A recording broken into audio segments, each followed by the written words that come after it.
Ladies and gentlemen, hello and welcome to the afternoon edition of Bad League, Bad Pods. I am Zach. I'm here with Ben, and we're recording in the afternoon. I kind of like this. I feel a lot more awake now. Ben, how are you doing? Did you get an adult beverage for this recording? Because I did. I did not because I'm trying not to drink during the week Okay, all right. because Well, I've it helps with sleep and whatnot. And also then helps when you're flying planes. yeah, I do actually have like a Yeah. somewhat important like flight coming up on Friday, so Isn't it like 12 hours of dry or something like that you have to have before you get it's in or 8 something like that? hours. It's 8 8 hours. hours, okay. 8 hours or 0.04 blood alcohol content. So you could get hammered, go to sleep 8 hours and 1 minute before you fly, and then still be 0.04 and good to go. Yeah, that makes sense. There's people, people get, DUIs, they're, hungover, so. Yeah. So, but Yeah, you're this has still been a good start. We're yeah, doing well. incredible. We're a big aviation pod here, so I mean, just got to check in on some rules and regulations every now and then. It's yeah. afternoon pod, lazy river, Yeah. wherever it goes. That We go with it. regulation is 91.17 if you want to look that up for the viewers. In Okay. any case, we did have some racing this weekend, Yeah. and CRS, the main event of that Charlotte weekend, was yesterday. So, Obviously. yeah, I think we'll let you go first since I don't think Yeah, I your don't. race has had a whole lot of fun things No, to it talk shit about. sucked, dog. Yeah. I don't. I mean, I don't know what's going on. My wheels being weird. It was just giving me problems. I was getting ready to hop in, maybe do a little test for a little ZGP, see if I still got it. And I don't know. It's just been weird lately. So my idiot of the week goes to Thrustmaster as a company. Or maybe just the T818 itself. I don't know. Either way, very frustrating because, yeah, I loaded into the pits. I clicked race I clicked the button on the wheel to join.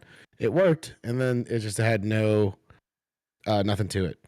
I tried to get it straightened out, backed out, unplugged it, plugged it back in a million times, turned it off, moved USB ports. I did everything you could think of. I was freaking out. Yeah. What So finally got it to work? Because you did get in the race like 30 laps. full computer restart.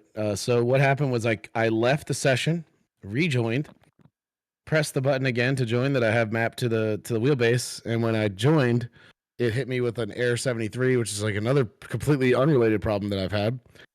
And the only way I know how to fix it is to restart. So I restarted the whole computer, got back in, and I believe like 34 laps in, I managed to get in the race. And then I just said, you know what? I'm just going to go and pretend like I'm not 34 laps down and show everybody that I got some speed. I got to do that. I had fun turning some laps. That's about it. I didn't cause any problems this week, other than a little congestion on pit lane because my wheel didn't work. But I just went out and raced some people and had a good time. And at one of the runs, I drove myself up to like what would have been fourth place. And I was like, hey, you know what? I had it tonight. Yeah. So whatever. The season's down the drain. And yeah.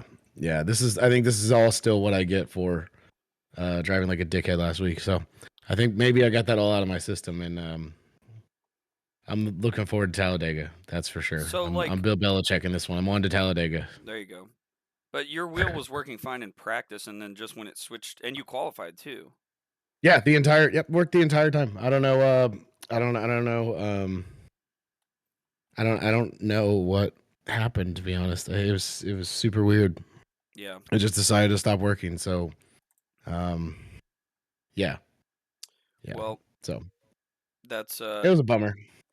Computer issues and stuff do happen from time to time. That's kind of the sim racing version of like a mechanical failure. So, and it is unfortunate. Yeah. But yeah, basically the car wouldn't it stalled during grid, and yeah, the real life equivalent is it stalled during grid, and we could not get the car fired back up for a while, Yeah. and eventually took it back to the garage and got it running again, and then just went out and tried to score some points, and I missed a points payout by one position. Yeah, I was gonna say, Uh, looks like you were only 11 laps away from getting a point. Um, hmm so that is a bummer. Yeah. Um, What sucks too is that the first time when it actually did work, and I got back in before I got the error, the iRacing error, mhm. it was only like I don't know, like 15 laps in the race or so. So Yeah. like I could have salvaged a little something maybe there, but unfortunately not. So whatever, just a tough night, long night. But I mean, it was fun when I was out there. I had some good races with people. I hope I didn't bother anybody by racing them. I don't think I really messed anybody up. Most of the people that I got to, I either passed or didn't race crazy hard. So I had fun at least. Uh, Yeah, even though I, the you know, um the track was really good last night. dude, so fun. The bottom lane was the place to be for tire wear and stuff, but you could make speed and make passes around the high side, which is really fun. I think it's like maybe the best oval in real life and in iRacing right now, at least I from I my completely agree. experience. Um, my race was pretty good all around. I where did I start? Started fifth, kind of chilled for a little bit. Went up and took the lead and led some laps. Um, and was setting up really good for kind of the strategy for the long run. I was ahead of Owen and Jack. Dylan was coming on the tire saving, and he was about to get by me, and we got a caution, and then we all pitted. Then we had another pretty pretty long green flag run, and then that lap 67 situation happened with Ron, which I think we're gonna get into later. Some speculation on what the hell that was, but um, that brought out the last caution of the race on lap 67, and then the pace car was driving super slow, and I mean I felt like I wasn't driving like super fast around, so I don't know what I guess I was driving fast, but I think what happened there was also like a product of that caution came out at the perfect time where you were in a weird spot where it was going to make you wait rather than drive around. Like yeah, there's like I feel like there's got to be like a small window, right, where there's like a it line. determines. Yeah, there's a line where it determines whether you're going to go all the way around or you're going to wait for the pace car, and it came out like right as you passed that line or something. Because like it did that weird thing where I mean it came flying through the field. I remember it scaring the shit out of like four of us because it just came flying through us at 100 miles an hour, and then it got to turn three and like slammed on the brakes, and I think you guys were already in turn four at that time. So I think that was just a really unfortunate situation with the timing of where the pace car was, and it telling us to wait. And I think at the part we were in the track, you probably assumed we're going all the way around, right? Because most of the time I that's the did, case. yeah. Where and like that's completely understandable.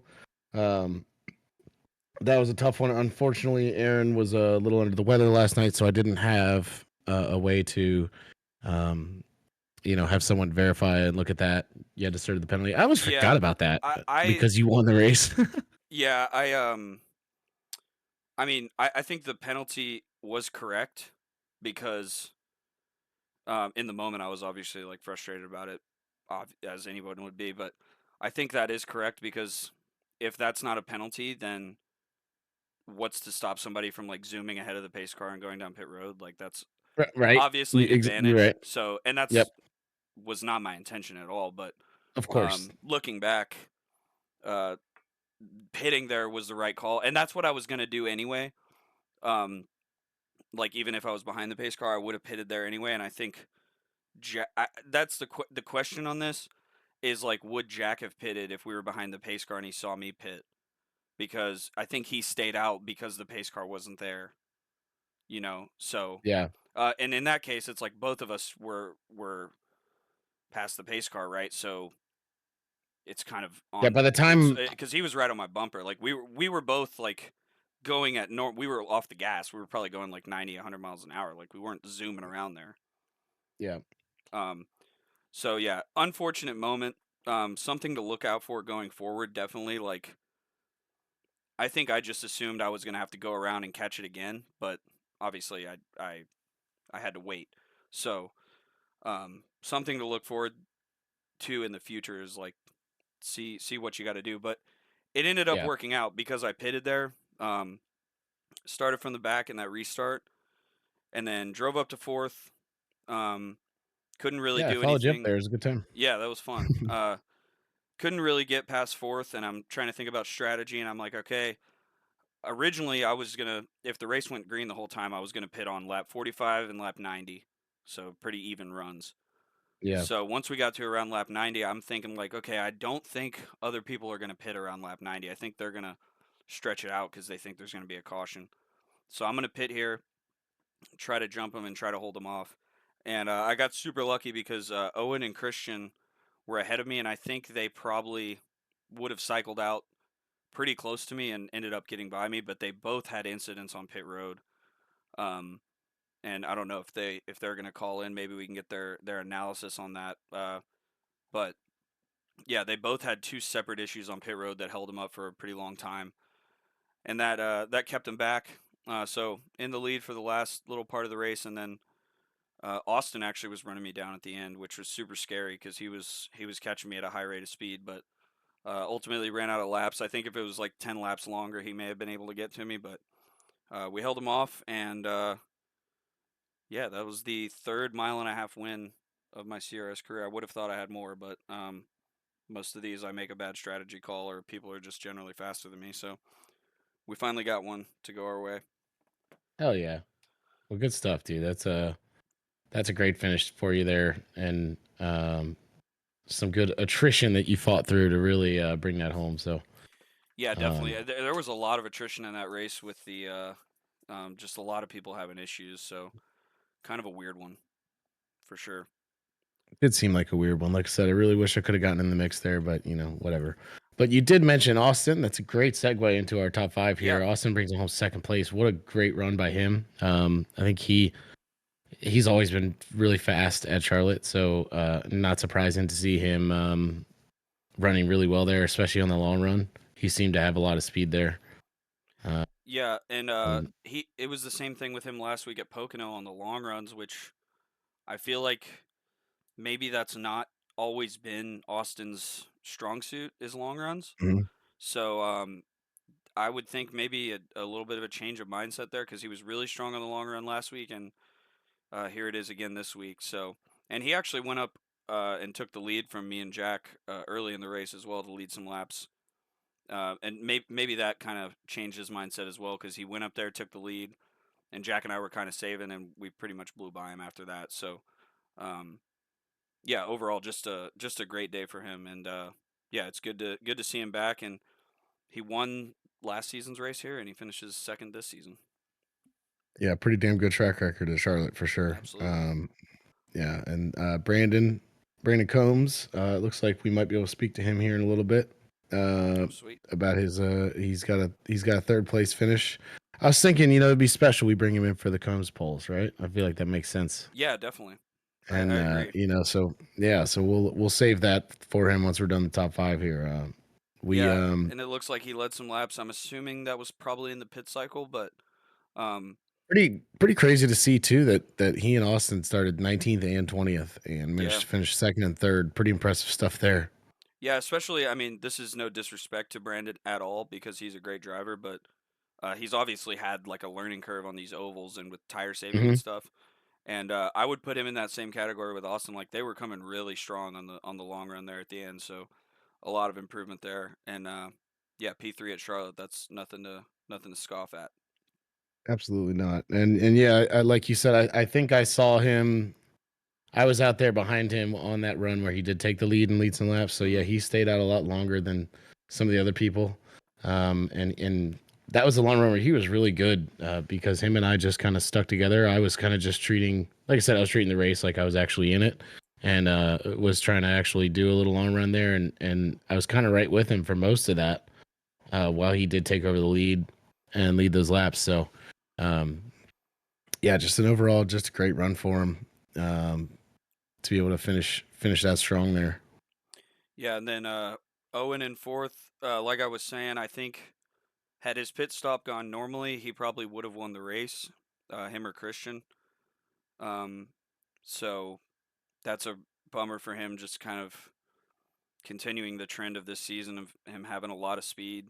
Led 32 laps. That's the second most of anybody in the race. So he definitely had the speed, but yeah, I mean, just like we've seen him at Vegas a couple times make pit road mistakes. This one was a little bit different. This wasn't speeding. This was just I think what he was saying was he tried to click his fast repair, and then because of that, they fueled his car twice or something. I don't know the I think full it was. I story, think it but was. He was trying to. I think he was trying to up the fuel. I think he wanted a little more than what it originally gave him, or uh huh. something like that. And when he did that, it decided to change tires again. I think something along those lines. But Okay. yeah, it was something along the lines of what we both have said of like a button was clicked while he was in the stop, and it Yeah. decided to repeat his stop. So um, yeah, even with that to go on and finish fourth, whew, Yeah. good stuff. I mean, he You know, I came know he out. was.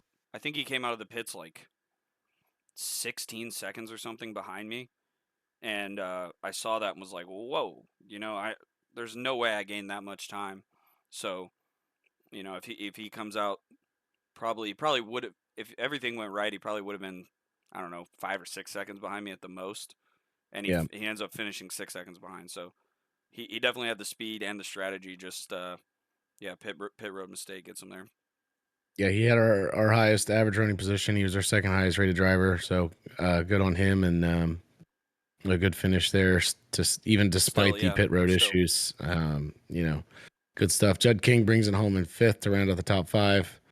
I think just a solid run by him, right? yeah, Just I didn't see a whole lot of Judd when I was out, joyriding, but yeah. it I seems was like gonna he had a say pretty solid day. just a solid day. He uh, he ran in the top five for most of the race. And then yeah, I think he pitted kind of around the Owen Christian group, and Yeah, yeah, looks because like he he was stole a lap lead and then came in. yeah strategy points. He is in Yeah, that points battle with Brandon Combs. They both stayed out to lead a lap, and they are tied in points, but we'll get into that later. Um, yeah. but yeah, that's our top five. I mean, pretty crazy race, all things considered. Jack and Dylan really got hosed with that, with the Ron caution. Um, The Roshan. yeah, the Roshan. Did we get any more insight on what happened there? Has he been reached out No, to, I think I or was. I think I was a bit too angry to reach out to him last night, and I didn't yeah, want to do it in bad spirits. So it'll be a discussion throughout the week because I wanted to kind of let that wear off. The frustration of yeah, going back and looking at that and seeing what happened, and you never want to see stuff like that alter the result of the race, and it definitely came out at a time where some people were running some certain strategies and things were going to work out certain ways that wound up not happening. So yeah, you hate seeing that. I will definitely be interested to see what the hell happened, but yeah? For me, it looks like he had some sort of. I mean, I feel like Ron is not trying to do that on purpose there.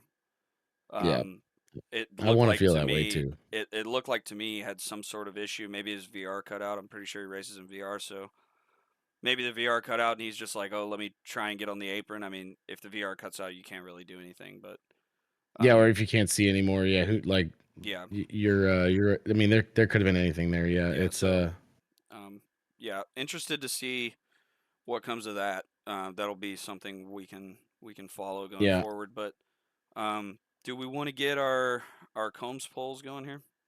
Yeah, let's get the Combs polls going and let's speak to Mr. Combs himself. So let me see here. Bear with me 1 second.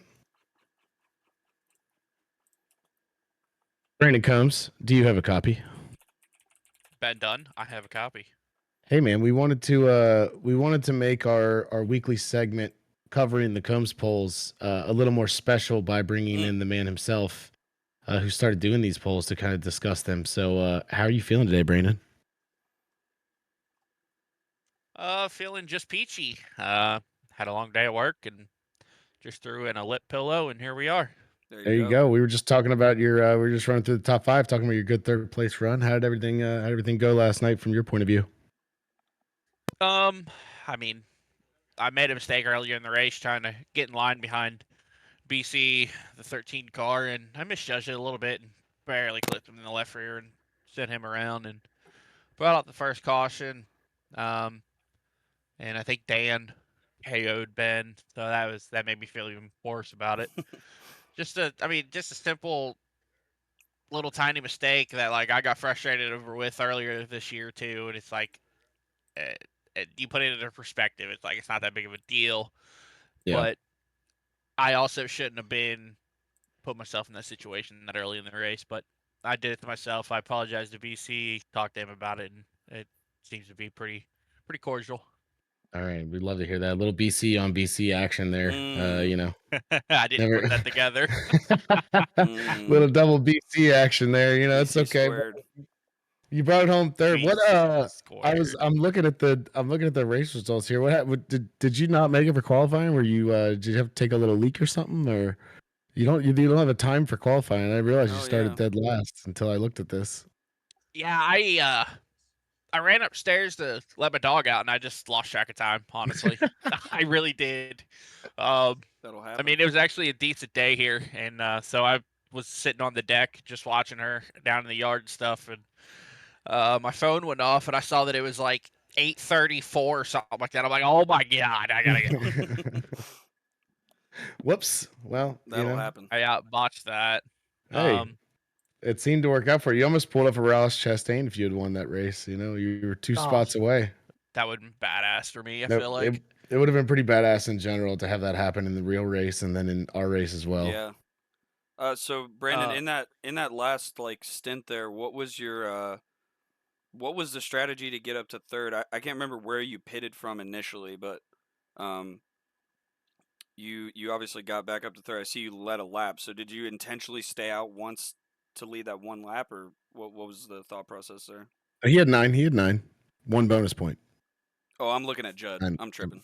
I'm oh, tripping. yeah.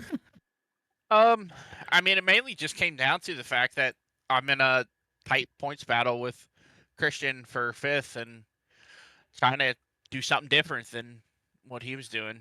Honestly, in reality, I mean, it also came down to like on these mile and a halves and these bigger racetracks and stuff. I just struggle with trying to find short run speed, long run speed. I mean, it's just the fine balance of like what's pushing too hard, what's not pushing hard enough. I'm still struggling with on the bigger tracks, but um, I was running, I think, seventh or eighth. I mean, kind of where I feel like I typically run at the mile and a half and bigger, like that seventh to 12th range, somewhere in there. Mm-hmm. And I was talking to uh, Brandon Bender in Discord, and I told him, I was like, I think I just run long and have fresh tires and just go like a madman Yeah. and just pit right before I go to like run out of fuel and just see what happens. And it worked out way better than I thought I did. Um, was able to go from like I want to say like ninth or something like that, and I was like 18 seconds behind you at one point, Fuller, when you were leading, and Mm-hmm. ended up finishing third, like 2.7 back, and right on Austin's bumper as well. So I mean, I can't complain about it. It worked out. I'm glad it did. But yeah, Yeah, you guys were catching me at a high rate of speed at the end there. So, um, yeah, I mean, I pointed it out earlier. Like you've definitely, this is proof. Like you've definitely improved at least on these mile and a halves. But they are definitely tricky. I still don't feel like I really have the long run stuff figured out. Like compared to you know Dylan and Jack and Owen and all that stuff. yeah, it's definitely just kind of frustrating on my end. It's like I can be within a tenth and a half, like if I hit a good lap for Mm-hmm. single lap runs. But then it's like in the long runs and stuff like that, like I hear the lap times and stuff, or I see what they're running, and it's like I don't understand how they can run that, but yet still be way faster or be just as fast at the end of the run. Where it's like I have to be running with my tongue out to run that at the beginning of the run, and then I got to pit 15 laps before him because I'm wrecking sideways or I'm plowing tight. So it's just I haven't figured it out yet. Like hopefully I do. It'd be nice. If not, I mean, it is what it is. Hey, you're doing pretty okay for a guy who hasn't figured it out yet. I would definitely say you're making good progress and getting good runs. So, keep doing what you're doing and and put it together like this because yeah, it seems like it was really well. I was saying earlier that I was following you on one of those runs that was very, very long. And I mean, I was just trying to simulate a race like as if I was in it and trying to simulate a long run and was hanging right there with you for a while. So I knew you had a little long run speed. I think I was between you and Austin on that long run that we're talking about before you guys pit and charge back to the front. So I mean, well done. That you can't get yourself in that position to get back to third without a long run like that. So very well executed there for you. Yeah, I appreciate it. Yeah, I think you pulled away because like I let you go earlier in that run because I was already just dead set, like just try to save tires as long as possible. Because like if we have another quick caution, I can't really afford to use another set of tires because then I only got one left. Mm-hmm. So I was like, I gotta save tires. I just have to. And then like as it played out, like I was like, okay, well this might help out. If it does go long, I can gain some ground. And hopefully, if we have a late race caution or like a caution around lap 100, those guys that already pitted, they either have one more set of tires or they're out of tires. But maybe then by me staying out, could also catch some guys a lap down, maybe, or just net gain some spots and hopefully be able to hold on in the short run and get lucky that way too. Well, yeah, with that run, you actually moved up to tie Christian in the points, but you have the tiebreaker, so you moved up a spot into fifth. So that sets you up good here for this last little 3-race run. Let's get into the polls for the week. First up, yeah. Yeah, driver of the week. I don't want to present Good job, this. bud. Yeah, I'll present it for you. How's that? I'll handle this one for you. Driver of the week. We had two guys receive one vote. We had Dylan vote for himself. And I voted for Brandon. Yep. And then hey, thanks, buddy. Hey, anytime, man. With 3 votes, we had Austin Bloom. One of those was a self vote, but some people thought that Austin deserved a little credit last night. And then sweeping the vote with 58%. Fuller, good job, buddy. Put together a good enough race. You got 7 votes from everybody on driver of the week. I think well deserved. A great win there. Strategy or no strategy, you still led the most laps and got the good win there. So good stuff, man. Yeah. Thanks, guys. That was probably one of my better wins, I feel like, in this league. I know I didn't really beat anybody straight up on strategy other than I could say probably Austin and Brandon, but like Jack and Dylan and Owen definitely had the speed, but they all had their own issues. But still, it was a good win. So appreciate it. Good stuff. I don't want to present the next one. So What's the next one? The 42? No, it's the tough luck. Tough luck. Go ahead. So with tough luck, we had a couple guys on there. We had Owen with his double fueling. We had Christian with his double right sides. Right. Where'd it go? I just lost it. What else did we have here? Yeah, Jack and Dylan with the Jack and strategy. Dylan with like the bat. Yep. I had Cody on there as well for tough luck because Cody was kind of running up front, right around the top 5. Yeah, he was in third before that. I heard that he hit the wall and had some bad damage. So, but it looks like Ben won tough luck for his issues with internet connection issues, steering wheel issues. Everything. I went from idiot of the week to tough luck. I'm having a good 2-week run. Hell yeah. Yeah, you won with 58% of the votes was 7. And Dan had 2 votes as well. He got caught up in my mistake of kerfuffle that I made on lap 11, whatever it was. He had to burn a fast repair real quick and early, and then got caught up in another incident later on, just shortly after. So that sucks for him. Yeah. Then we had Cody with 1 vote, Hoffman with 1 vote, and Drucker with 1 vote. Those are all self votes, though. They don't count. Get them out of here. Yeah, that's what I was gonna see what you guys thought. Are we counting self votes or no? I think it would be good to say you can't vote for yourself going forward. I'd never thought about that, but that's probably good. Yeah. It's, or we can just let people vote for themselves and then make fun of them for self voting like we are right now. I think I think I kind of like that too. Yeah. That's always fun. Well, then we transition right into there's a couple additional polls. There's one additional poll this week. So we have I'm going to call it the super idiot of the week. The Idiot Hall of Fame. Yeah, so it looks like it was a close race, but Ronald had 7. Ronald Swayecki. and then Is in that how a you say close that? second. I don't know. Okay.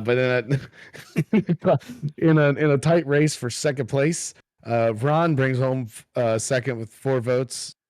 So congrats to Ron there. And then in third place in that poll, did I put 42? Which I believe. Let me double check. That is Ron's number. So good job on Ron on sweeping the Super Idiot of the Week poll. Yeah, I Yeah. think we talked about it a little bit. Like it could have been a hardware issue or something, but to not say anything and just leave, that really Yeah. makes it look bad. So, Yeah. um, Yeah. That could have been saved. Like yeah, by yeah. Brandon, Yeah, did you have a take on what you thought happened there? Like, it's hard to tell because like with how these replays are, might have been kind of botched with like the steering wheels and stuff like that. I know some people have been Right. having that bug issue, so it's hard to tell. Like to me, it looked like he might have had an issue with either his VR monitor or whatever he races yeah, with visually. It looks like he had an issue and he tried to hit the brakes and lock it down and slow down before something happened, but it was already too late. Um, if there's any other thoughts possibly of like, was it to just cause a caution to get out of the race? I don't know.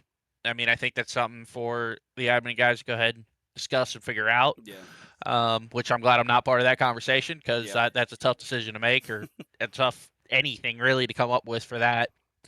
It's just it's a shitty situation all in all. It really is Yeah. because you had a guy just minding his own business get taken out with it from a guy that either had technical issues with equipment or Or a just race to get to. yeah, or just a race to get to, or I mean whatever it is. I mean, I don't Which know. he Like won, by the yeah. way. So we found it. I don't know if anyone was still in the lobby after the. Oh, We he ended up yeah, found. winning. Yeah, we found the league race. It was at Monza in the Gen 6. And I it have no was, I'm comment. not even gonna lie, it was fucking electric. Was The it? finish to that race. And Ron pulled off an incredible victory. And it didn't make me any less mad at him, but it was kind of cool to watch. I think the So the fact that we knew he had another race to get to and he wasn't gonna finish makes it look worse. Makes it sus. it Yeah, makes it all yeah, it's all worse because of that. So I think yeah. just have a conversation with him and actually Yeah. try to get to the bottom Gonna have line of don't worry, what gonna have a little happened. chat. I mentioned earlier that I wanted to let the steam blow off from last night, so I didn't message him. You fucking dipshit, what are you doing? Blah blah blah. And get right. on. So I figure I'd wait till I have a more professional address to this. So Have a clear mind. exactly a clear. Have a little zen. Go down, check on some snakes, and make sure that I'm good to go. We did we did still have our normal idiot of the week, which was kind of a bit of a split vote, a little all over the Yeah. place, huh? Yeah. Um, Looks like Owen Mays won normal idiot of the week yep, he for eked it double out. fuel last stop. Yeah, Got it by one vote over my buddy and my good friend Colin, who hit the wall before taking the lucky dog and Ooh. essentially did not get the lucky dog because he got a yeah, contact out of it. yeah. I also watched him. I watched him wreck. Like when iRacing was like past the pace car on the outside, it looks like he just floored it, and the car turned 90 degrees to the right and just stuffed the nose into the wall. I was coming through because I was just trying to catch the field, and I just saw a yellow number 5 just staring at me across the entire track. Yeah, And from had the the guy. sound of it, that second one, he thought he was in third gear, but he was already in second. So when he downshifted it and throttled, he was in first now, where he thought he Oh was going from no. third to second. Um, yeah, he was like, "Oh my gosh, I'm such an idiot." And I was like, "What happened?" "Oh, I just fenced it because I wasn't paying attention to what I was doing." That is a bummer. Sounds like Colin had an eventful night. Yeah, I mean, And yeah, then he he had and an then he was eventful night. done. And like I think I mentioned to you last night, but he was done. By the time he was done with all of it, he left. He left with the perfect amount of laps left, where I couldn't have gained the position. And I don't know. I still don't know if he knew it or not. I feel like he didn't, and just quit, and was able to keep 15th and still earn a point. Son of a bitch. Good I job, don't Colin. think he knew how many laps behind you Yeah. were because when he said "F it, I'm out of here," he was like, "I'm done. Oh I'm yeah. done." So I don't know. Done. Is that code word? yeah, I don't know. Ben, been there, Uh, done that. Third Mhm. eye's open. Third eye's open. Well, He did get his first that's career point last night, even you with know all what? the stuff. That he did. That he Good for did. him. Congrats on that one. Good, good for him. Yeah, And yeah, then good Christian stuff. with the double right side. So two separate double pit road incidents with Owen and Wow. Christian. On the Wow. last pit stop of the race too, which made it Yeah. even worse for both of them. Yeah, I'm and glad I got 2 votes. Yeah, that's good. yeah. I was saying I'm pretty sure Christian and Owen were gonna pass me in that cycle if they had normal pit stops, because Yeah. they were ahead of me when I pitted. But Yeah, probably. yeah, Because when I came off pit road, I was like, wow, they're both a lot closer than I thought they would be, Yeah. especially for as long as I ran compared to those two. yeah. So we love the Well, Combs Bowls. yes. We got some Brandon, thank you for winners. joining us. We're gonna move on to some other BS, but we appreciate your insight and the polls as well. Yeah, I'm glad I can contribute something to the league. The kind of not really spice something up, but I mean, like give some guys to talk about and give you guys at least a segment to talk about as well in the podcast a little bit. And Oh Absolutely. yeah, we've had fun with it ever since you started it. So big fan. yeah, I mean, I plan to continue it next season as well. Damn right. I mean, even in like Judd Carr and what you're running Fuller as well, it'd be cool to see something like that as well. Just kind of Absolutely. keep it going. I mean, it just gives something to talk about, and it gives everybody as well that doesn't see some things that happen to be able to say what they saw or be like, "What that happened?" Like with me with Ron, like I know it was Yeah. behind me, but I didn't know what happened Yeah. until you guys started talking about it. And I was like, "Oh, well, okay then." So yeah, I mean, it's something different. It's not like we're out here maliciously trying to call people out for like idiot of the week or tough luck driver of the week and stuff like that. Yeah. But like, It's fun. Unless you get voted- your own poll, oh yeah, I then mean, That was but that's intentional. fine. Yeah. Yeah, that one was intentional, but that's Whether okay. the I wreck think was I or it also wasn't. you may have had some heavy influence from the I admin did. team to make that a thing. So Yeah. my bad. Hey, when the guy that runs the league tells me to do it, I'm gonna do it. I ain't gonna say no to it. So There You you know, go. well, I appreciate that. And again, we appreciate you being on, brother. Appreciate yeah, having you man. join us. We'll have you back. I foresee a good run at Richmond in your future, so maybe we'll talk to you then. I hope so. I mean, I'm looking forward to getting to the last short track of the season. Hopefully, we can put another good run there. I mean, historically so far in this league, I've noticed that I run better at short tracks than the mile and a halfs and the bigger tracks. So I definitely look forward to them. So Yeah, man. Yeah. we'll see what happens. All right, brother. Well, thank you for joining us. Yeah, guys, thanks for having Always me. a Y'all have pleasure. a We'll good talk one. to you soon. Yep, y'all have a good one. Later. Lovely, Great segment. Lovely Yep. segment with Brandon Absolutely there. love it. Absolutely love it here. You want to talk about some standings, even though I Let's- don't? Yeah, let's do it. So the lead at the top has come down a little bit after my win, and Jack had some bad luck on that strategy, but it's 56 points, and actually I'm gonna go over. I wrote the scenarios here for Talladega. So Ooh. if Jack wins the race at Talladega, he wins the championship. Period. Doesn't matter where I finish. If I win, or it doesn't matter where I finish on this one, but if he finishes behind me, but within 8 points, so like if I win the race with 38 and he gets 30, he will still clinch the championship in that situation. Yeah. Okay. I need to score at least 18 points and outscore Jack by 9 to stay alive. So the worst I can do to stay alive is score 18 points and Jack score 9. Damn. Okay, so that's the I'm situation. not pushing either of you guys at Talladega. Well, I'm not going to reveal my strategy here, but you probably won't need to push me. I don't think. Let's just say. Hell yeah. So yeah, that's the situation. Jack's in a really good One spot car here. straight into inspection Yeah. after the race next week. Yeah, Yep. I'm installing a mod for iRacing. No, but Jack's in a really good spot. He's gonna need. I mean, you heard from those scenarios. I mean, he's probably gonna win Richmond or Kansas, maybe Talladega. You never know. So if he can just win, I think if he wins pretty much any of those, he's still in it. Talladega is really my only hope. obviously I'm not going to go intentionally wreck Jack, but people can get caught up in wrecks. So, Oh, so that's the strategy. no, You no, heard it no, here no, no. first, everybody. That's not That's what the I meant. strategy. That's not what I'm not going to Cause a cause wreck in any. front of Jack. You heard it. Clip it. I'm not going to cause any any crashes on purpose. But yeah, I mean, anything can happen at Talladega. So I need some good luck. I need to get a good finish, and I need him to do pretty bad to make it an actual race going into Richmond and Kansas. Because if we finish around each other, he's gonna win basically. So if he finishes ahead of me at all, um, Yeah. he's won. And if he finishes behind me but within 8 points, he's won. So, um, I mean, yeah, it's gonna be interesting to see. I love that Talladega is this late in the season. Like we have a ton of points battles, and I mean, I think it'll really influence the way people race.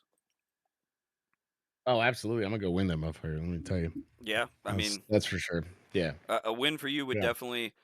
would definitely vault you up there. I mean, Mm. you're only It might keep the battle with Judd alive. That's about it. But yeah. I mean, even if you win and Christian and Brandon have a bad race, I mean, you need a lot to go your way, but that's fifth Mhm. place up for grabs, really. So, um, I mean, there's 3 races left. You're 50 points behind fifth, so that's less of a gap than me to Jack, and I still feel like I have a route to Right. get there. So, So the um, bad league, bad pod guys have some work to do. At absolutely, yeah. Talladega is what you're saying. That's what it sounds like to me. Um, I still am focused on beating Dylan for second because if I can't win the championship, it would be 4 seasons in a row, second or better. So I definitely want to at Hell yeah. least get that, but I haven't reserved myself the second just quite yet. But going down to some other points battles, we mentioned fifth place with Brandon. Christian and him are Yeah. tied on points through 16 races. That's electric. Um, Brandon does have a win though, so he's got the tiebreaker there. So if they do somehow stay tied, which I hope happens, that's awesome. Um, he's got the tiebreaker on that. Then the next one down is the battle for seventh, really, with you and Judd. Um, Yep. so that's probably going to be your focus. And I mean, you guys, I would say, are both really good at all 3 of these next tracks. So it's gonna be a gloves off fight, really. Yeah, it'll be pretty fun. You know, I really don't think I should be in this position, but here I am. So it's okay. It's all good. I'll make sure everything's working next week. I'll get to start the race on time, and you know, we'll go from there. Roten, Donnelly, and Austin are also about to have a little battle for Yeah. ninth place. Austin's had 2 really solid last 2 races, and um, he's kind of trying to make a little charge there. And Cody's in the mix there, so all those guys battling for kind of the ninth, 10th place is also going to be pretty damn good to keep an eye on there. Yeah, it makes you Yeah, wonder. Like Austin missed 5 races and he's still in 11th. Like if he yeah, doesn't miss those races, I mean, he's probably up there with Brandon and Christian, right? I mean, yeah. I think he's right somewhere in the middle of all 4 of us there that yeah, are kind of around that 5th to 8th spot. I think he's somewhere right up in there. I think that's where he was trending at the beginning of the season too. yeah, So yeah, that would make a lot of sense. But yeah, it's good, man. It's we got good point battles. You love to see it, man. It's a good time. Owen's kind of on an island right there, even though Brandon can still try to get to him. He's not that far behind. yeah. Um, Only um, 16 points behind is Christian and and Brandon at the Dega could moment. change everything, and then he goes to Richmond, where he's pretty good at short tracks. So that could be wild. We could get to a point where we're seeing Combs test his mile and a half abilities at Kansas to potentially Get try fourth. to get a spot from Owen or try to hold off Christian. So this could be pretty wild finish for Brandon. I just realized that as we're looking at it. Yeah. Um, a lot of movement in the standings over this last race. It looks like we had 5 people jump spots. So Hmm. yeah, and then even down the order, I know Nick has missed some races, but tied for 15th, Travis and Nick. So that's fun as well. Well, Speaking of Talladega, you want to well, quickly man, preview that? um, I'm excited. Uh, I love our super speedway racing is always has always been a lot of fun, and as of late, it's really become some of the most fun that it has been. I think over the last couple seasons, pretty much just about every race that we do, we keep it clean enough to the point where we got to have these green flag pit stops, and there's like very few things in super speedway racing that I love more than green flag pit stops where two groups go. You guys are trying to communicate who's going when. Now we got our push to talk chat, we got our quiet chat, right? Are those guys going to discuss and work together to pit, right? Like it's a pretty even split for who's in each channel, right? So like even with the other channel, the main channel, right? So that's another thing. Could guys just be discussing amongst themselves when they're going to pit? That's going to be interesting. We could possibly have a couple groups break up and then merge back together after the pit cycles, and it's always fun to see how that turns out, right? So like, I always get excited for speedways for that reason, as well as just the drafting in general is very fun. This car is very fun. Yeah. And we had a good time at Daytona, so I look forward to another good time here at Talladega, which is always one of my favorite tracks. Could we see some channel switching mid-race?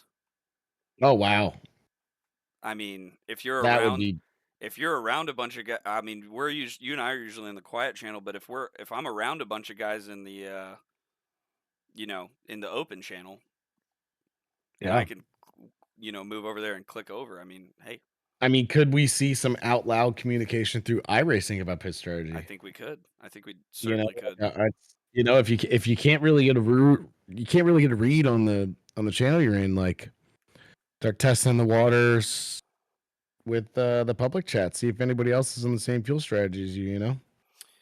Yeah. It's always the hardest thing too. Like if you go up and if you go up early and you're leading the way, and you're the guy who now is 2 laps short of everybody in the field, like having to be like, "Hey guys, does anyone want to pit with me?" Like Yeah. having to speak up and try to find people who are going to be okay with going with you because you were leading the whole time. Um, that's always something that kind of gets a little fun on these super speedways as well. Although I don't like a lot of times that happen. It's me doing that. Like I just want to go up and lead, and then all of a sudden I'm like, shit. Hey, does anybody want to pit? Like, Yeah.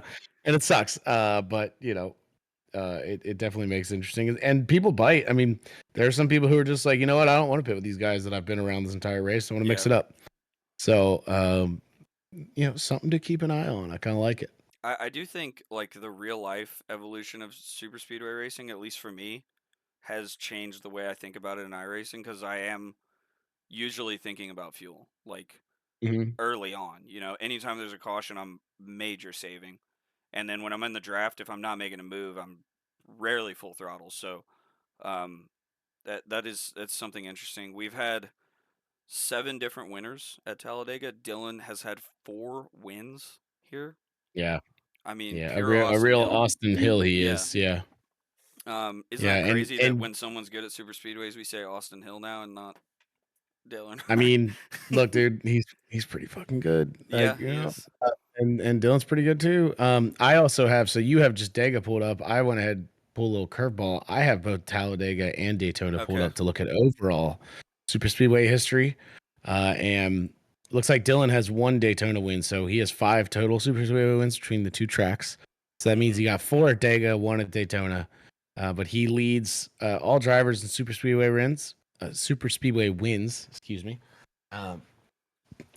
Second place is a 4-way tie with guys who have 4 super speedway wins. Austin has 4, Owen has 4, Joe has 4, and Judd has 4. So I don't know that we'll be lucky enough to see Joe come back out, but maybe. I mean, maybe you never know. Potentially, yeah. Yeah. But Owen at 4 is a bit shocking because he always talks about how terrible he is. You know what? I think that includes the road course. Yeah, I bet just search super speedways. He has 2 super speedway wins. that makes more sense Yeah. because yep. And so do you not have a win on a super speedway? No, I That don't. is shocking to me.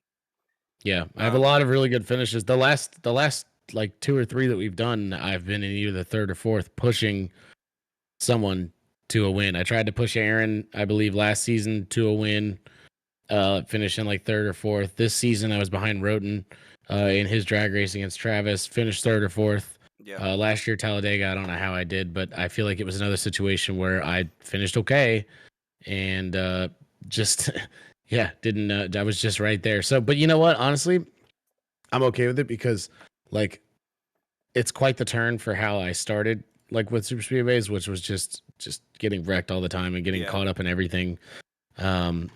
So you know what? I'll take being there. At least if you're there, you have a shot, right? So I feel Yeah. like if I could just get myself there, and lately I have been, we'll see what happens. But yeah, I don't have one. I actually don't even have that great at numbers on super speedways, just because Well, they're I so think I've had conflated. so many Like races. Yeah, I've you had so can't many look at races where average shit finish. happens. Yeah.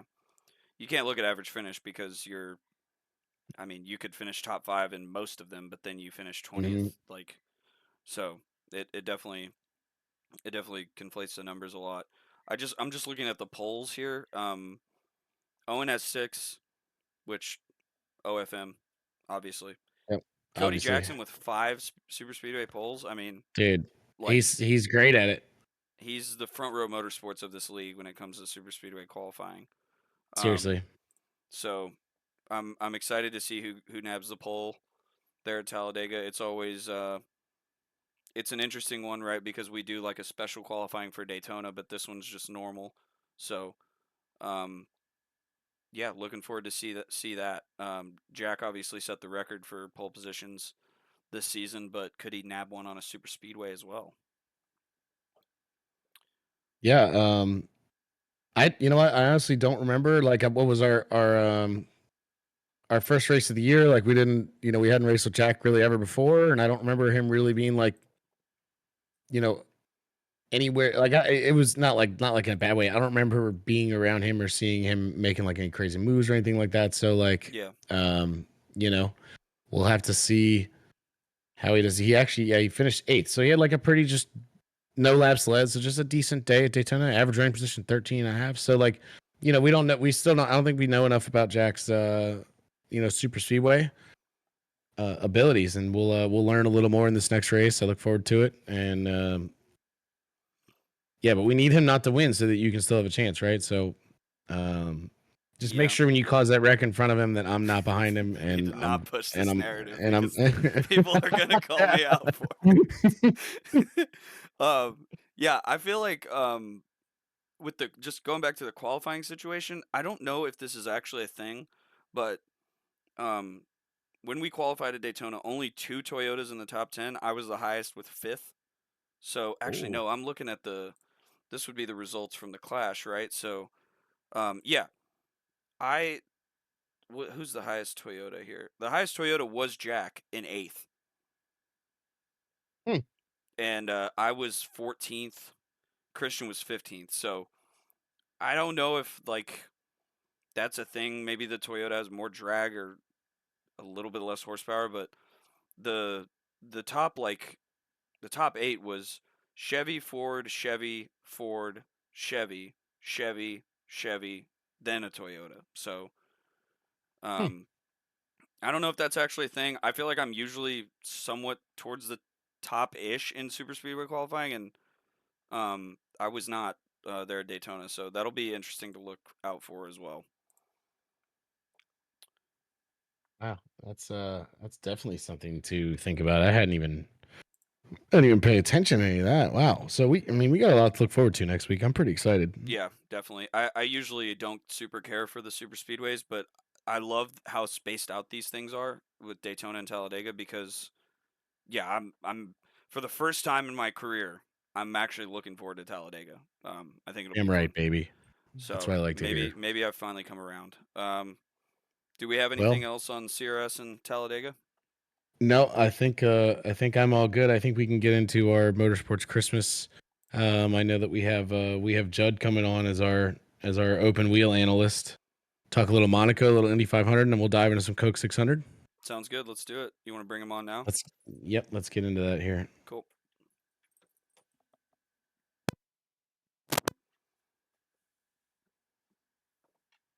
Judd King, welcome. Hello. Hello, hello.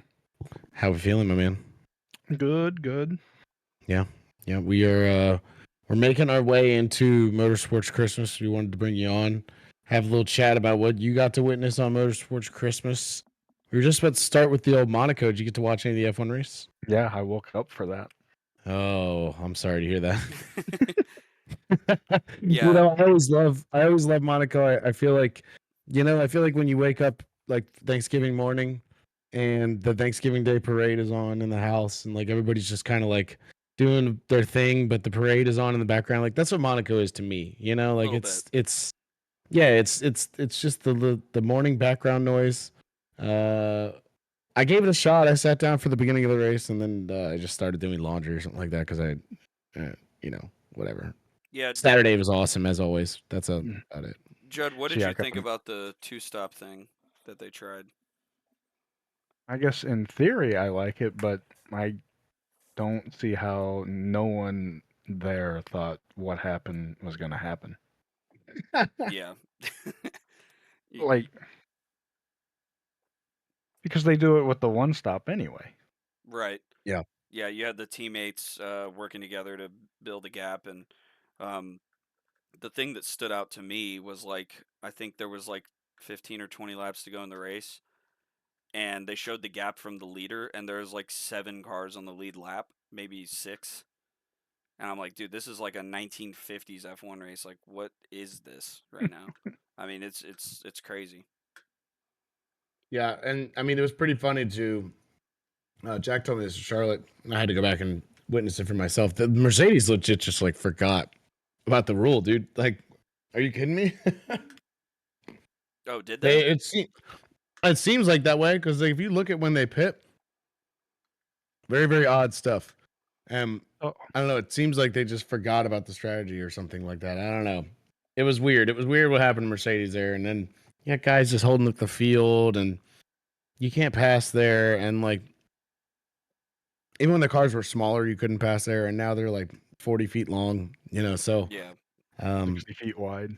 yeah, I don't know what. I mean, I guess that was the last of Monaco on this Sunday before Memorial Day, but I don't know what that race's future holds because I'm Yeah. kind of with Judd where like when I first heard about this 2-stop rule, I thought it was a decent idea. Like, okay, let's mix things up. And then watching it, I'm just like, okay, well, this didn't do anything. Yeah. I think the teams are just like too smart, and they're just always going to try and find a loophole. I've always been on the kind of the take of like Monaco is awesome, it's historic, it's the same layout as it's always been, and that's why it's fun. It's not a good race, that's fine. Like qualifying is important, qualifying's awesome, and that's fine. Qualifying is But awesome. I don't want to fully disrespect the Monaco weekend because yes, Saturday is one of the most exciting things for me to watch because it these is. guys are on edge, no fuel, going as fast as they can, close to the barriers, like driving on the skinniest public roads. Like that's wild stuff. It is I mean, it's great. Saturday's great. Um on the topic of like the layout being the same as it's always been, it really hasn't. Like it's the same general layout. It's on the same roads, but if you watch highlights from like the 80s and 90s, the profile of certain corners is different. So a lot of people say like, no, we don't need to change the track, but I think you could make some changes to make it at least a little bit better. Like I saw one on Twitter where they were suggesting you could move the chicane further away from the tunnel by like 200 meters probably. To allow for a passing opportunity or something. Yes, to allow for a passing opportunity. Right now there is 0. Like we talk about on F1 tracks like, "Oh, Suzuka, you can't pass there." But you can't it's really really really hard to pass. But it's not There's at completely least a impossible. place to do it, right? Yes. In Monaco Yeah. it is impossible to pass. They were driving like 10 seconds a lap slower on a track that is a 70-second lap. Like it is impossible. So I think there are some tweaks they could make because I don't want to see Monaco go away, but yeah, I mean like you said, it's kind of like it's a bummer it's not on Motorsports Christmas anymore because it was a nice way to wake up and like prepare for the day and have like Yeah. a cool presentation of Monaco. That's fun, but yeah, it's not a race, you know. The race is Saturday. And Yeah. Sunday it's just like can you do this 70 times and not hit the wall and your car last? And your pit crew not screw it up. Yeah. Yeah. Which, whatever. Like Or if you're Mercedes, do remember the rules. yeah. We could just do time trials and have people do pit stops, like if we want, like to just. I mean, it'd be the same thing. Yeah, It might even be a little more interesting. Who knows? I So was talking to a buddy and he was like, "Well, maybe they could you could have a rule where you only have to stop once, but the driver has to get out and like make a salad or do something." 10 push-ups. Yeah, Yeah. yeah. Were we talking You about have to that go last do a night? treasure hunt on a yacht. No. Oh, okay, I'm yeah. just making shit up. Well, I suggested the 10 push-ups. That's what I like. Did you hear me say that? But Oh no. I suggested that too. But or no, they have to jump out and go swim a lap in the pool, and then get back in Ooh. the car. That might Yes. be fun. Soaking wet. Now the weight changes in the car. Yes. Little balance Teams are issues. gonna be using different fabrics for the fire Yeah, suits. Or do you They gotta just make it. change fire suits? Do you take that time? Oh Yeah, and we broadcast the whole thing. yeah, that would be Mhm. that'd be good for Drive to Survive. But yeah, I I don't would have love much it. more to talk about with Monaco. Congrats to No. I mean, dude, Lando almost did a Lando. I mean, he locked the hell out of the tires in turn 1. I thought he was in the wall, so that was fun. But I was because you ready can't, to celebrate. yeah, because you can't pass. I mean, he was fine. So Yeah, he just blocked the whole track and then went up the hill and it was fine. yeah, that's You Monaco. know. So you guys have anything else on Monaco? Not really. Yeah. I guess during the race, Martin Rundle thought, what if you make the cars or make them pit once during like the first 20 laps or something? But I don't see how that fixes anything Yeah, I mean, because the you'll make point, the gap in the first 20 laps and then yeah, the point he made that put me over the edge was like, this was not about racing, it was about the pit stops, and that's not how it should be, really. So I mean, that is a good point. yeah. So moving on to Indy. Did you guys catch the Weenie 500? Because I feel like that was probably the best race of the weekend, to be yes, completely honest. I during the unfortunately lunch did not. break. I had to watch Twitter highlights like a scrub, unfortunately. Yeah, so Slaw Dog got it done. The What a sentence. the best part for me was that they had Will and Hinchcliffe and who's the other guy, Townsend Bell, like Yep. on the call, calling it like a real race. Like they opened up the broadcast and Will Buxton's like, "We are about to watch these drivers take these wieners to the edge of the performance envelope." Like, That's incredible, actually. No. Yeah. And all the Didn't instead of puns. the anthem, they played the Oscar Mayer song too? Yep. yeah, Oh my god. And I the love it. story is at the track, no one knew it was going to be the Oscar Mayer song. They thought it was going to be the national anthem. Oh my god. So everyone rose and like took their hats off and was like Yep, put it standing over there their like, hearts, not their bellies. oh, I wish so. Oh my god, that's yeah. Alan amazing, Bestwick actually. on the public address was like, "Put your hands over your stomach." Weenies? No. Yeah. Oh my god, that'd be even better. Put your hands on your weenies and as we sing our national anthem. What was crazy to me for that was they left the booth on the track. Like there was a section where they were sitting on the front stretch on like a stage, and the cars went by that. Yeah. The Oh my wieners. god. As Give me soon the as raw flyby of that. as soon as I saw that, I was like, "Oh, this isn't a real race," which was the only thing I was bummed about. But You know what I realized it was crazy? They were topping out at 60 miles an hour. 60 miles an hour at Indianapolis looks so slow. I don't think they ever actually Right. got to 60. I think they were. I It think that looked was like they cap. were going.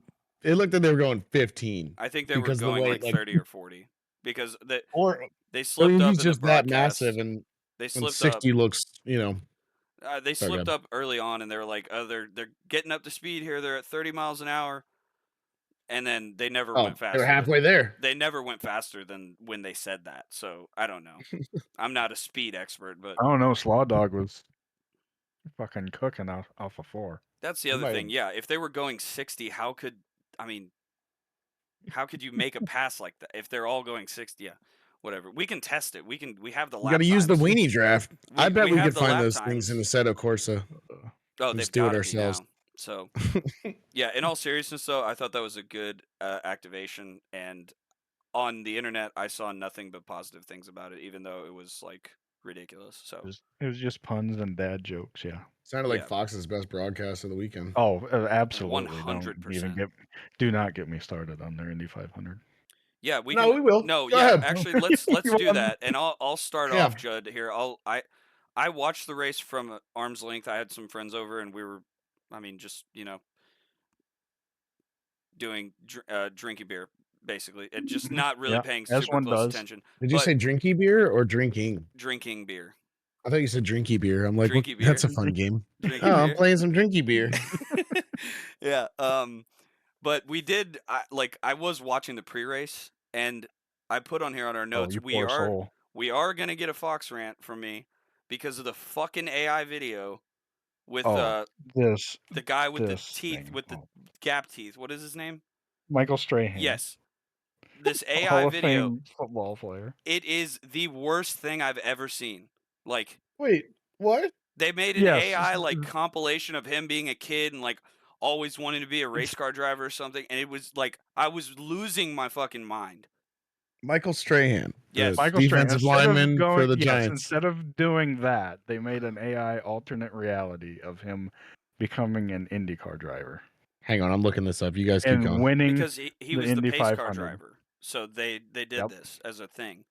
But Yep. that's all I want to talk about for Fox because again I wasn't super into the broadcast. So Judd, give us the Fox rant because we're not going to So- get any more for NASCAR. So go ahead. So there's that. That was completely crap. Terrible and then we had to start. see it twice. Yes, because of the rain delay.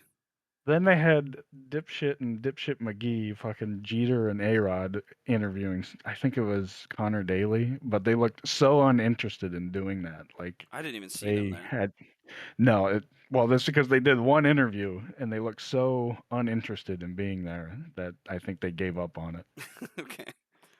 Then they did what else did? Oh, then they did like drivers to your cars or whatever, and like the ceremony stuff before the start of the race, which wasn't good either. The only good thing about the pre-race was Gronk, because he was just being Gronk in the Right. in the snake pit. Like that was the only thing. Like, oh, cool, Gronk's here. He's doing Gronk things. Yeah. But Danica looked like a goddamn zebra. Right. Smoke was good. Tony Stewart was good, of course. Yeah. That's another the sentence. two. Danica looked like the goddamn zebra. Well, the dress did. she had on was like a.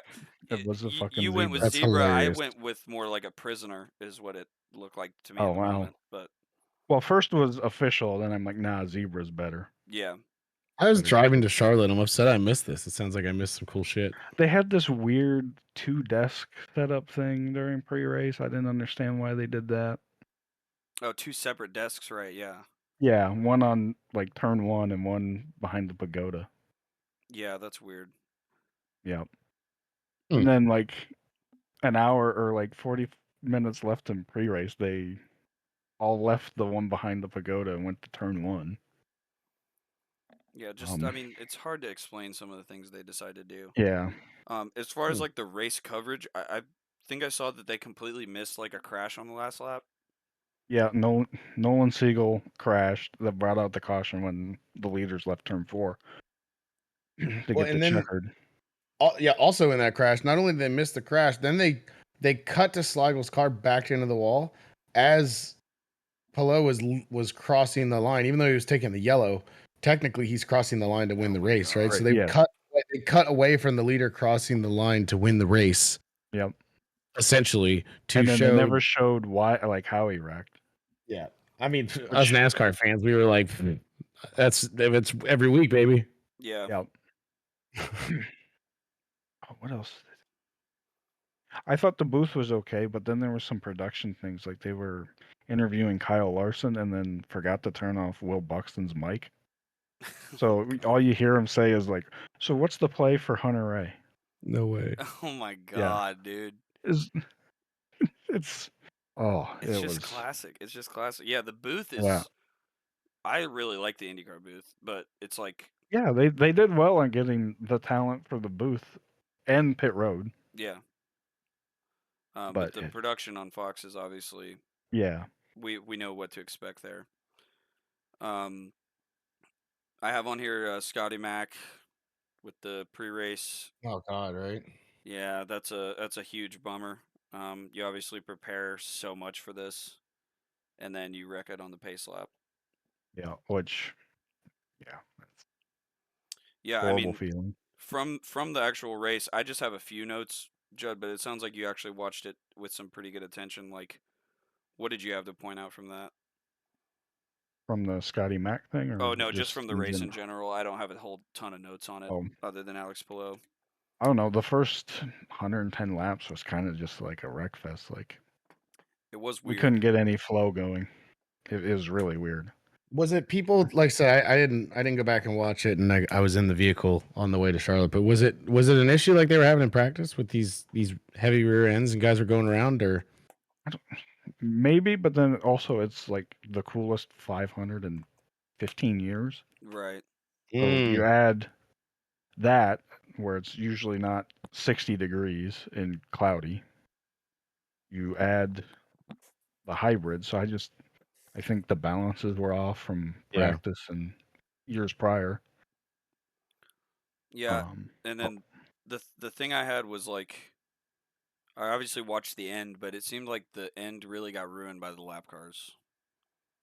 Yeah, kind of like 2021. Yeah. With, unless you're LA Alex Ford. Palou, you had those two guys Yeah. in front of you, and you were Well, able to get that so drag. what's funny for him is 2021. It screwed Ruined him. his day. Right. Yeah, because he finished second to Elio, and now this year it helps him beat Marcus Ericsson, who ended up getting disqualified anyway. That would have been interesting if he won again, right? And got Ooh. DQ'd. Yeah, that would have been. You pour the milk, you do everything just to find out your car is fucking illegal and you're What out of was here. wrong with his car? I guess I haven't dug into that, so I don't know. Maybe it had to me do with either, the It's one of attenuator those on the things. Well, rear he end. finished second. Who cares? It's the Indy Yeah. 500. Yeah. So Scotty Mac crashes, and they start the race under yellow. Mm-hmm. And I don't think anyone knew until like lap 5 that laps were counting. Yeah, well, TV or at the track. yeah. I'm sure Fox didn't know about that because I watched the beginning and the end, and I was paying attention, and I saw they started on lap 3, and I'm like, oh, I guess they were burning pace laps, which makes sense, right? Like it's a fuel strategy race, really. So it Right. makes sense that they would count some laps if we had a crash like that. But I don't remember anybody mentioning it on the broadcast. So I remember them mentioning it like one time on Fox, but yeah, Yeah, I mean they're so always if you good at blinked, keeping us informed over there on Fox. Yeah. You know, with what's going on and the most up to date, accurate stuff in the middle of the race. They're super good at that. So yeah, if you're Zach playing drinky beer in the middle of the race, you're not gonna notice that they said that. yeah, definitely. Yeah. Well, I'm also being incredibly sarcastic. So I know, but because they only did it once. If you're not paying attention, you missed the one time they mentioned it. So Yeah, pretty much. You got anything else for Indy? I know we're mentioning Monaco and Indy as a courtesy for Motorsports Christmas, but yeah, but the real, the dessert was the highlight of the meal. absolutely. pretty much. Absolutely. But before we go over to that, then Okay. so we had all those cautions in the first 110 laps. Then we run the last 90 green until the last 600 yards or whatever. Mhm. But I mean, nothing was going to happen in that 600 yards. So Yeah. and it's as much as I don't like that he's won 5 of the first 6 races. He finally got it done, Alex Palou. Yeah, dude's a dog. He's having a great season. Yeah. So Incredibly annoying. yeah, I mean he's probably going to wrap up the championship here in, a few races. It feels like. Ben, you want to give your at track report for Charlotte? You were at the 600, Yeah, I believe. I can chime in here with another the one lead race. racer. Yeah, with the one race I got to pay attention to completely this weekend. Yeah, I met Jack there, and we had a good old time. Had some great seats. We were like 19 rows up, just past the start finish line. Something I didn't even think about is that in the pre-race, those freaking Apache helicopters come flying in, and I used flight radar while they were there, and they were 600 feet just hovering around the track, yeah. flying all the way around. It was super, super cool to see in person. And like, I didn't think they were going to be that close until I saw the big warning on the screen that was like, heavy wind. Like they put a warning up that says heavy wind warning from helicopters, like secure loose items. And I was like, well, that's kind of weird. And then realized what's going to happen. And, you know, they landed like right in front of us. It was super cool. So all the pre-race stuff there, you know, it is what it is for Charlotte. It's pretty cool. You know, it's a NASCAR tradition there. So that stuff was really cool. As far as the track itself goes, man, that place is just, it's special. It's second to Daytona as far as places that I've been, as far as the overall fan experience, the fan zone, and just the facility itself is just phenomenal. That place, I don't think there's a bad seat in the house. It's so good that you can see everything everywhere, and then if you can't see everything, that giant screen on the backstretch really helps. So that was cool. One thing I noticed, they have a really good sound system there at Charlotte, kind of different. I'm used to like old PA speakers at Darlington from like the 70s, so hearing and feeling like some bass in the speakers at the track was kind of wild when they were just showing videos and doing like intros and whatnot. But that was cool. And then when it gets into the race itself, I mean, what an awesome race that was. You know, the second half of that race was maybe one of the best races I think I've ever attended. As far as like the competition was close and the racing was great. This car was doing everything we want it to do, that it really does on the mile and a halves. So as far as my notes for the race goes, let's see. I'll get to my big one here. I have a big chunk of notes here, but thing I thought was really funny. Everyone kept thinking the 66 was Larson. Even Dale Jr. on the broadcast, I think I heard like screwed everyone up. Yeah, because the 66 came out of 4 and lost a tire after a pit stop, and it was the caution where Larson spun himself.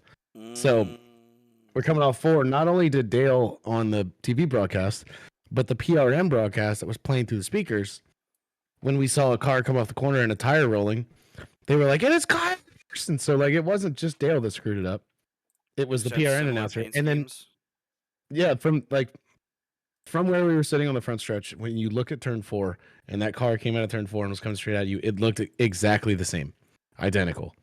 And so also, along with all that, everyone around us, tons of Larson fans everywhere, were losing their minds the second that they were like, "And it's Larson." Everyone's like, "What? Oh my God, no." Like everyone's like hands in the air, like, "Are you kidding me? Like can this guy's day get any worse?"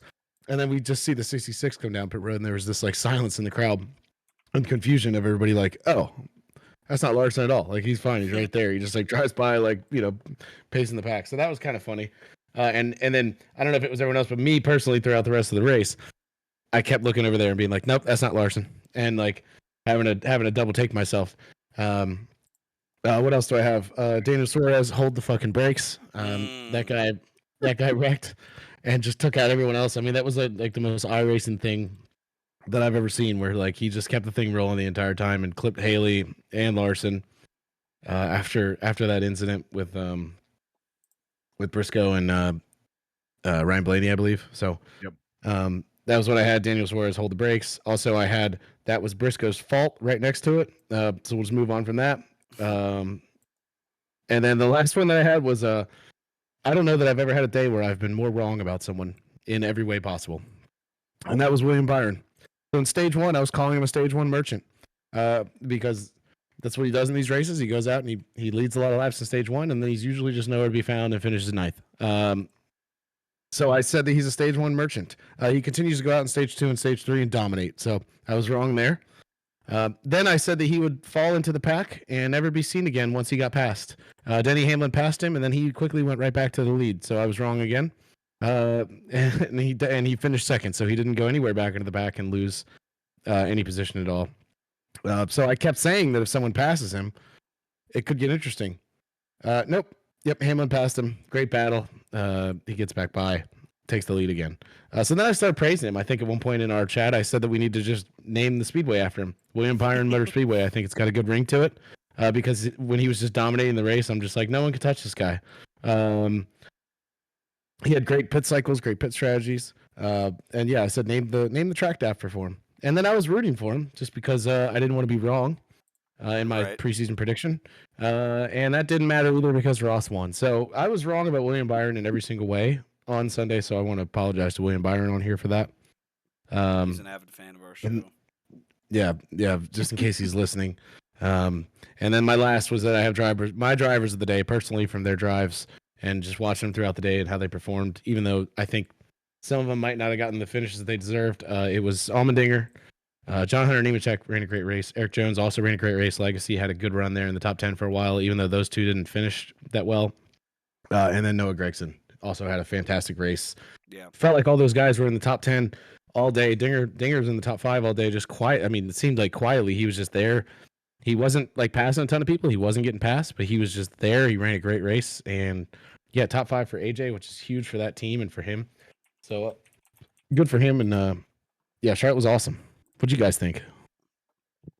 It was amazing. Yeah.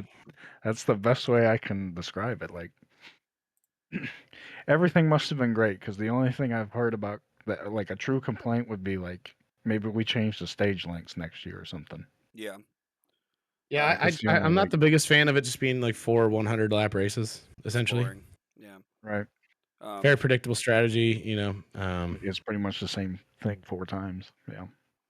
Yeah, the prime coverage was just flawless, I feel like. Yeah, Um, I went back and watched that so that I could talk about it as well. And holy cow, you were so right. yeah, I mean, they presented NASCAR in a way that like it is meant to be presented. Like Yep. when I'm watching that race on Sunday, I'm just like, I had friends over who are not super, big NASCAR fans necessarily, and like I'm like, thank God they're watching this race because this is what NASCAR is supposed to be. Like everything about it, the racing was great, the coverage was awesome, like it was exciting. Yeah, I mean that's what else can I even add? Like it was brilliant. Yeah, I even wrote a prime rant for this week. A prime praise, I guess, not a rant, but okay. yeah. I was going to say rant. What? I mean, it's a bit of a rant because I'm going to compliment them a bunch. I'm going to rant compliments Okay, on go ahead. Prime. Okay, so the first thing I noticed, multiple through the field reports from the pits. Mm-hmm. Very, very old school. It felt like to me because it felt like in a lot of the old races, they would constantly be taking you through the field and talking about every single car and what they're communicating with their crew chief and what they've been doing in this race and how they've been running well and what's been the key to this race for them. And it felt like they went through almost like the entire field multiple times. I love that. It felt old school.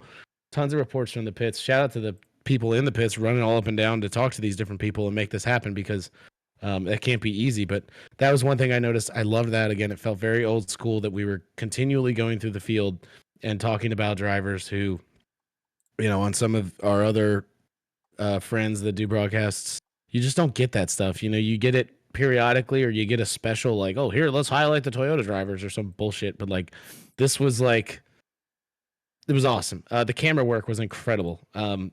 I feel like I've always complained about the zoomed in shots. I've always said the zoomed in high definition cameras really slow NASCAR down and make it look slower than it is. But they kept giving us these awesome zoomed out, amazing camera angles that really showed the true speed of it. I feel like it really made you feel the speed. So I love that. The camera work was phenomenal. The leaderboard, love it. They had the top half was like top 10, bottom half on a constant scroll. You guys know how I feel about not scrolling through the leaderboard on a constant scroll. I mean, it was awesome. It's very clean. It's not an eyesore. It's just there. It shows you everything you want to see. All the info that I wanted to see was on there. Loved it. Adam Alexander, I have been praising this guy for so long and calling him so underrated in the booth. And I'm so glad that at the cup level, he got this opportunity to like show off how great he is because he was so great in so many ways. I think on the teardown, Jordan Bianchi said something that I didn't even think about that like at the end of the race, he just like completely backed out and he let Junior and Steve talk. He would chime in every now and then, but he just completely backed away and let those guys, talk about the race to us. That parlays it right in, or that rolls right into me saying that I miss Junior in the booth so much. He's so much one of us. it feels like every time that something happened where I was like, oh, like Junior's doing the same thing. He's it gets his attention. Anytime that I'm like, oh, like it's Junior's doing the same thing. Like he's just one of us, and I love that. It feels like he's actually watching the race instead of watching monitors and scoring monitors. It feels like he's looking out the window and watching all this stuff happen on track, and that's just like that's huge. I know sometimes you just don't feel like that, right? You feel like guys are just kind of watching the same monitor or the same camera angles that we are, where like I feel like that man is watching the race. And then the last thing I had was that the sound, I don't know what they did. The sound was incredible. The cars sounded amazing. They sounded way better than what they had Yeah, I in don't the know. past. I don't know what they did, but the sound, I don't know if it was just because the quality they were streaming in, the sound was better, but the race sounded amazing. So not only did you get that sense of speed, like I was talking about with the cameras, but the sound was incredible as well, and really immersive. That's the word I was looking for Yeah. earlier. Really kind of immersed you into that. So there's my Prime praise for the week. Keep it up, Prime. I hope to have good stuff to say after Nashville. So to back up your last point there, let's go back to the truck race. I think it's a Fox thing that we're noticing because the truck race sounded the same as the Cup race, which it sounded different this week Hmm.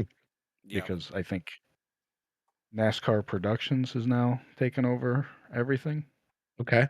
from here on out until Fox gets it again next spring.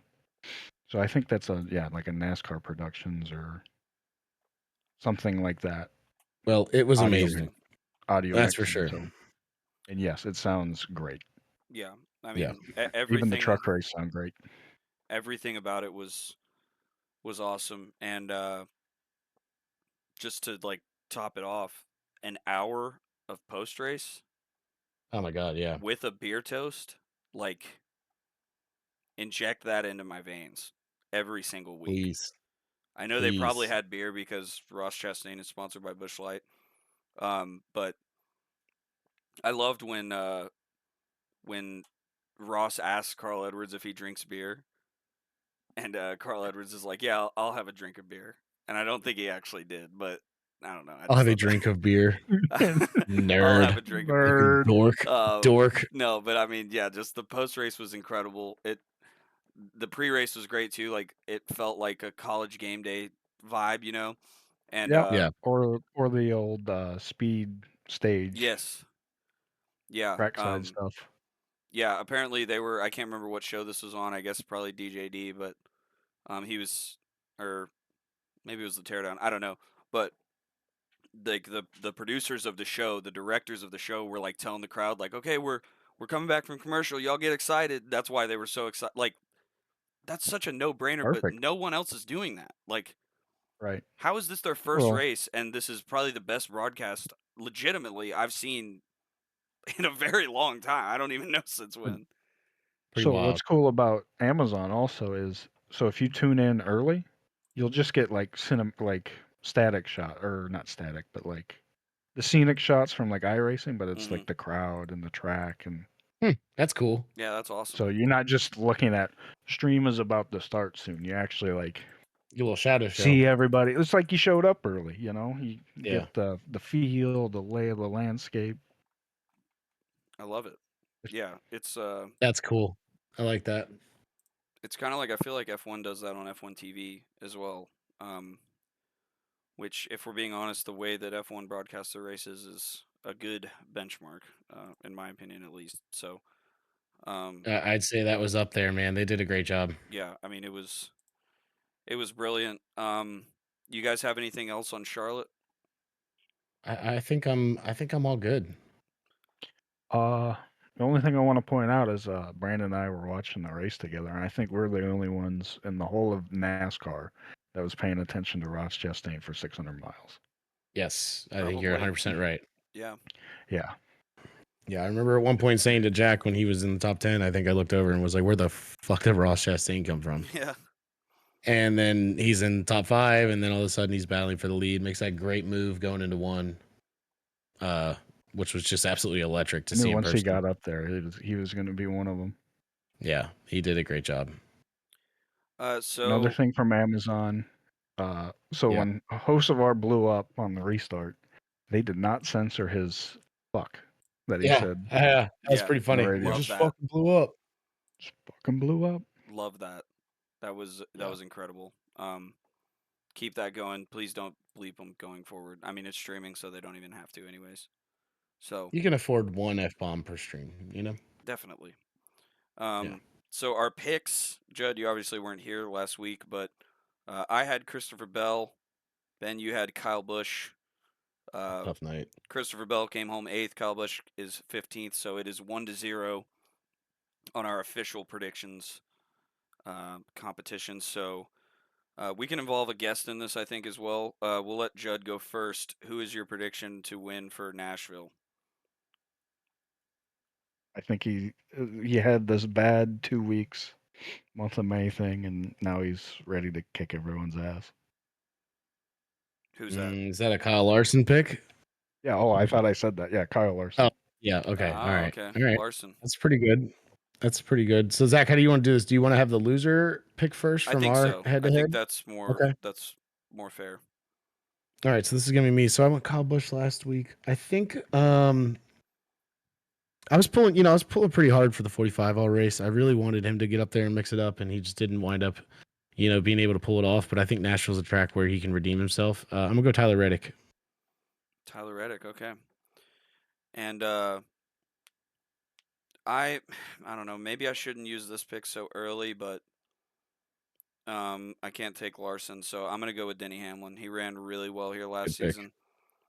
He should have won the race, and then all that chaos ensued. So It's a good pick. he went up there and passed Ross and was driving off in the sunset. And yeah, your boy was playing grab ass and caused 30 overtimes. So I love that description from Denny. yeah. All this for Ross to go win the race.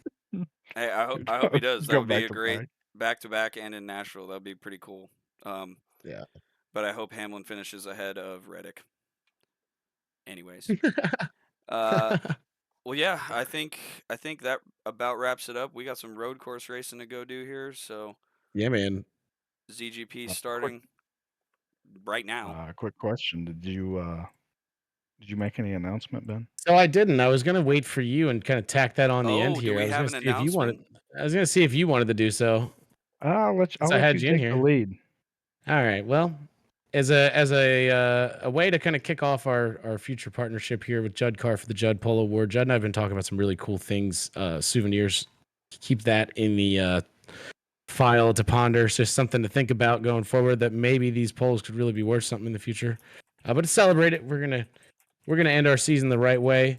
We came up with a cool idea that the week after we finish the race, combine it with combining a race with a night of celebration and a season recap like we've done in the past. Nice. So Judd came up with a race. I'm going to come up with the presentation part of it. What we're going to be doing, we're going to race in the ARCA car under the lights at Daytona. We're going to have a nice little 3-segment race. Actually, it looks like it's 4 now that I look at it this a little It closer. should just be 3. Am I? Okay, it's just 3. I lied. We're going to run 30 laps. And we're going to have a mandatory green flag pit stop in that. You know how I love my green flag pit stops at super speedways. So that'll be during or after the first segment. My bad. Can't read. Yeah. And then we'll go 25. And we will flip the field for stage 2, right? Segment 2, Judd, right? Yep. So that 25 lap segment, the field will be inverted for that. Yep, and there will be a sense of randomness to the inversion that we will determine in the race. So more to come on that. And then the last segment is 65 laps, and we will be just straight up racing. No, that's the total. It's only a 10 lap. Oh, 10 lap shootout to the end. Sorry, now I see total. Okay, I did a good job with this. Yeah. But yeah, a little 10 lap shootout after the second segment. So 30, 25, 10. Just a nice little race to cap the season off the right way at Daytona. Celebrate our Judd Carr Pole Award going forward. Yeah, just get some guys together. And then shortly after that, we'll roll into a nice little ceremony celebrating the season, maybe handing out some awards. Maybe someone gets inducted to the Hall of Fame. Who knows? Anything can happen. And this is the Tuesday after the season ends. Yes, Yep. sir. All Our right. our first week of the off season. I love it. I love it. The So postseason banquet. more official details to come, but that's what we got for now. And Are we dressing forward up? to Are it. we webcamming? Like, Yeah, I'm down. Okay. I'll wear a suit. all right. I love it. I love it. Well, yeah. Hey, let's go racing, man. Let's do it. Yeah, Yeah. thank you guys for listening. This will probably be a pretty late upload, but it was a jam-packed one, Motorsports Christmas. And yeah, hope y'all enjoyed. Appreciate the time, Judd. Thanks for coming on. Always a pleasure. Yep. And we will catch you guys next week. See you. Peace. Peace.